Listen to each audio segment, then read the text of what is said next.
പരീക്ഷയിൽ ചോദ്യം വരുമല്ലോ, പാഠങ്ങളുണ്ടാവുന്ന പരീക്ഷ ചോദ്യം വരുമല്ലോ. എന്താ ചോദ്യം? ഇന്ത്യ രാജ്യത്തെ ഏറ്റവും വലിയ പള്ളി എവിടെ, ഉണ്ടാക്കിയതാര് എന്ന് ചോദ്യം വരുമ്പോൾ ഇവിടുത്തെ SKSSന്റെ കുട്ടികളെ കൈകളെ കൊണ്ട് ഞങ്ങൾ എഴുതിക്കും. എന്ത്?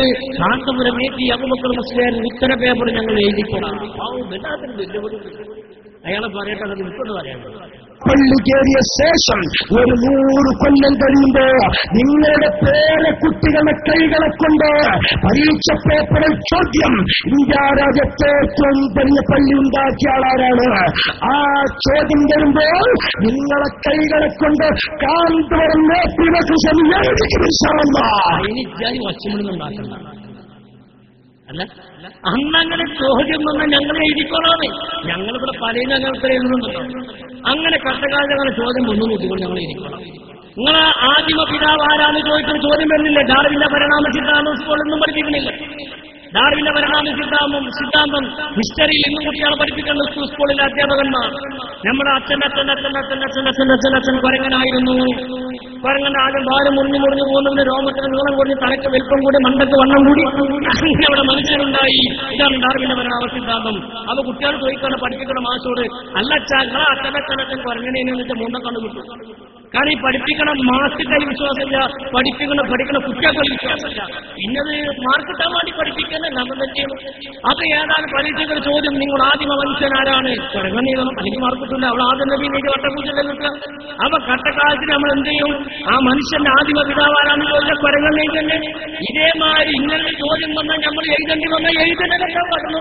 പക്ഷെ വേറൊന്നും ഒരു മറുവശം കൂടി നമ്മൾ പറഞ്ഞു. മാന്തന്തായാലും ഒരു മാത്രം കണ്ടുപോരല്ലോ, രണ്ടു ഭാഗത്തും വേണ്ട വിഷയങ്ങള്.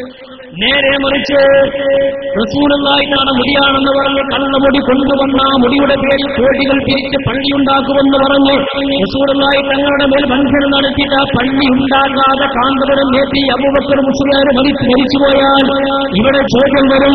റസൂലുള്ളാഹിയുടെ പേരിൽ തട്ടിപ്പ് നടത്തിയിട്ട് കോടിക്കണക്കിന് ഉറുപ്പിക വിരിച്ചിട്ട് മുങ്ങിപ്പോയ മനുഷ്യൻ ആരാണെന്ന് ചോദിച്ചാൽ ഇവിടുത്തെ മുഴുവൻ SSFകാരുടെ കൈകളെ കൊണ്ടും കാന്തപുരം നേത്തി അബൂബക്കർ മുസ്ലിയാർ എഴുതേണ്ടി വരും. അങ്ങനെ വന്നാൽ ഞങ്ങളെ ഇരിക്കോളാം, അങ്ങനെ വന്നാൽ നിങ്ങളെ ഇടേണ്ടി. എന്തിനാണ് ഈ മാണ്ടത്തെ വിളിക്കുന്നത്? നബി തങ്ങളെ കച്ചവടവൽക്കരിക്കുന്നത്? കൂടുതൽ ഞാൻ ആ വിഷയത്തിലേക്ക് പോകുന്നില്ല. ഞാൻ ചുരുക്കുക 13 അവസാനിപ്പിക്കും. ഇതെന്താ നിങ്ങൾ? ഇതൊക്കെ നമ്മൾ ഗൗരവത്തിൽ കാണുന്ന വിഷയമാണ്. ഞാൻ എന്റെ മറ്റു വിഷയങ്ങളിൽക്കൊന്നും കിടക്കുന്നില്ല. ഇതെന്താ? നിങ്ങൾ സ്ക്രീനിൽ നോക്കിയാൽ നിങ്ങൾക്കൊരു നോട്ടീസ്, ഒരു പത്രവാർത്ത നോക്കി. നിങ്ങൾ RSSനെ കൂട്ടുപിടിച്ച് സമസ്ത മദ്രസക്കെതിരെ കാന്തപുരം വിഭാഗം. കർണാടകയിലെ സമസ്ത കേരള ഇസ്ലാമത വിദ്യാഭ്യാസ ബോർഡിന്റെ മദ്രസക്കെതിരെ ഇസ്ലാമത വിദ്യാഭ്യാസ ബോർഡിന്റെ മദ്രസ വന്നാൽ പിന്നെ അതിന് പഠിക്കണമല്ലോ, പിന്നെ സമസ്തക്കാരാവുമല്ലോ. ആ ഒരു അസൂയക്ക് അവിടെയുള്ള മുസ്ലിം വിരുദ്ധചേരിയായ RSSനെയും BJPയെയും ശിവസേനയും ബജറംഗ് ദളിനെയും കൂട്ടുപിടിച്ച് സമസ്തയുടെ മദ്രസയിൽ രാഷ്ട്രവിരുദ്ധ ദേശവിരുദ്ധ പാഠങ്ങൾ പഠിപ്പിക്കുന്നു എന്ന് പറഞ്ഞ് കർണാടക പോലീസിൽ കേസ് കൊടുത്തു. ഇവർ സുബ്ഹാനല്ലാഹ്, വലിയ കേസല്ലേ? രാജ്യത്തിന് വിരുദ്ധമായ വിഷയങ്ങളിൽ നിലപാട് സ്വീകരിക്കല്. അതിന്റെ പേര് വലിയ പ്രശ്നങ്ങളുണ്ടായി. അങ്ങനെ കേസ് കൊടുത്തവരോട് ചോദിച്ചു, നിങ്ങൾ തെളിവ് ഹാജരാക്കണം. നീ കേട്ടോളി, നിങ്ങൾ തെളിവ് ഹാജരാക്കണം. ഇസ്ലാമത വിദ്യാഭ്യാസ ബോർഡിന്റെ മദ്രസിലെ രാഷ്ട്രവിരുദ്ധമായ കാര്യങ്ങൾ പഠിപ്പിക്കുന്നതിന് നിങ്ങൾ പരാതി തന്നത്, അതുകൊണ്ട് രാഷ്ട്രവിരുദ്ധ കാര്യങ്ങൾ പഠിപ്പിക്കുന്നു എന്നതിന്റെ തെളിവായിട്ട് നിങ്ങൾ തെളിവ് ഹാജരാക്കണം എന്ന് പറഞ്ഞപ്പോൾ ഇവർ കോടതിയിൽ കൊടുത്തതെന്താ? നിങ്ങൾ അല്ലാഹുവിന്റെ പരിശുദ്ധമായ ഖുർആനാണ് കോടതിയിൽ ഇവർ ഹാജരാക്കിയത്. എന്താണ് മനസ്സിലാക്കിയത്?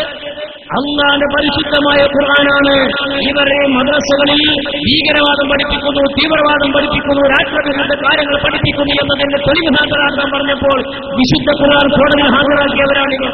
പേടിക്കണ്ടേ നമ്മൾ? എത്ര ഗൗരവമുള്ള വിഷയമാണതൊക്കെ. സംഘടനാപരമായ രാജ്യത്തിന്റെ പേരിൽ ഇങ്ങനെയൊക്കെ മുസ്ലിം സമുദായത്തെ മൊത്തത്തിൽ ഒറ്റിക്കൊടുക്കുന്ന പണികൾ നമ്മൾ ചെയ്യാവോ? നമ്മൾ പറയുന്നത് അതൊന്നും ഒരിക്കലും ചെയ്യാൻ പാടില്ലെന്നാണ്. ഇത് മഹാ അബദ്ധമാണ്, മഹാ അപകടമാണ്. നമസ്കാരങ്ങളും നോമ്പുകളും അതുപോലെ മറ്റു ഇബാദത്തുകളുമൊക്കെ പടച്ചവന് വേണ്ടി ചെയ്യുന്ന ഇബാദത്തുകൾ ചൂഷണം ചെയ്ത് ദൂരവ്യാപകമായ പ്രത്യാഘാതം സമുദായത്തിനുണ്ടാക്കി തീർക്കുന്നു. ഇവിടെയാണ് 90 വർഷം പൂർത്തിയാകുന്ന സമസ്ത കേരള ജംഇയ്യത്ത് ഉലമാ സമുദായത്തോട് പറയുന്നത്, ഇത് ആദർശ വിശുദ്ധിയുടെ 90 വർഷം പൂർത്തിയാകുന്ന സംഘടനയാണ്. അതിന്റെ പരിപൂർണ്ണ സമ്മേളനം 25,000 പ്രവർത്തകന്മാരുടെ നീണ്ടു നിൽക്കുന്ന ക്യാമ്പ് നടക്കുകയാണ്. അതിന്റെ സമാപനമായി നാടിന്റെ നാനാഭാഗങ്ങൾ നടന്നുകൊണ്ടിരിക്കുന്ന സമ്മേളനങ്ങളുടെ സമാപനം 25 ലക്ഷത്തോളം ആളുകൾ ആലപ്പുഴയിൽ സമ്മേളിക്കാൻ പോവുകയാണ്. ആ സമ്മേളനം വമ്പിച്ച വിജയമാക്കുന്നതിന് വേണ്ടി നമ്മളടക്കുന്ന പ്രവർത്തകരാകാൻ വേണ്ടി പ്രവർത്തകരാകുന്നതിന് സജീവമായി രംഗത്തിറങ്ങി സമസ്തയുടെ സമ്മേളനം വമ്പിച്ച വിജയമാക്കണമെന്ന് ഈ സഭയെ ഓർമ്മപ്പെടുത്തി തൽക്കാലം അവസാനിപ്പിക്കുന്നു. എല്ലാ ആളുകളും എഴുന്നേറ്റ് നിൽക്കുക. മനസ്സറിഞ്ഞിട്ട് 3 സ്വലാത്ത്